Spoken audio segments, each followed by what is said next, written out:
در این درس می‌خواهیم کالا و پوشیدنی ها را به زبان پشتو بیاموزیم. دلو یو سپیسیالی خدای پنومه سلام څنګه ګرانو زده کوونکو، زه ښیم او ایلمنده یم چې تاسو هم جور او روغ بایست. من علی هستم و در اینجا زبان پشتو را براتان یاد میتم. و اما پیش از این که درس را شروع کنیم لطفاً برای حمایت از ما ویدیو را لایک کنین و یک کامنت بگذارین تا یوتیوب این ویدیو را به افراد بیشتری نمایش بده. مهربانی وکړئ زما وروسته تکرار کړئ. لطفاً بعد از من تکرار کنید. کالی، کالی، کالاها و یا لباسها.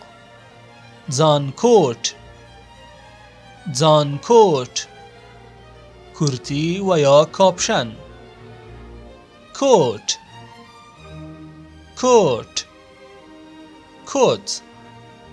د باران شړی، د باران شړی، کالای بارانی و یا کرتی بارانی. بانیل، بانیل، ژاکت. بانای، بانای، پیراهن آستین کوتاه و یا تیشرت. پاتلون، پاتلون، پتلون و یا شلوار. جامکه، جامکه، پتلون کوتاه. لمن، لمن، دامن. خط، خط، لباس زنانه. نیکر، نیکر، شورت.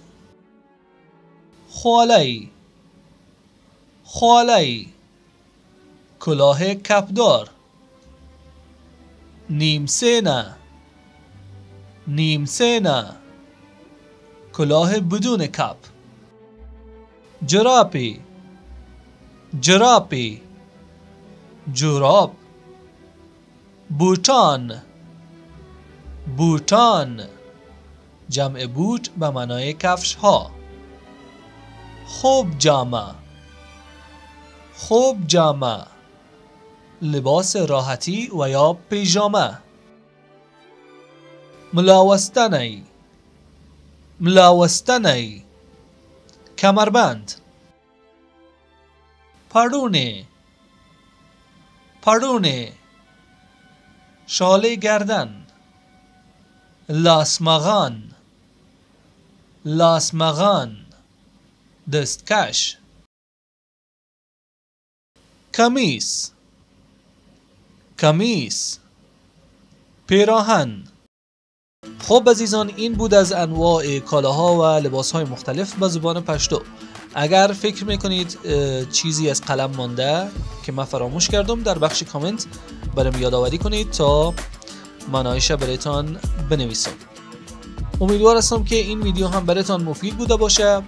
اگر این ویدیو را دوست داشتین لایک کنین و اگر میخواین از ما حمایت کنین لطفاً این ویدیو و چینل را به دوستانتان معرفی کنید.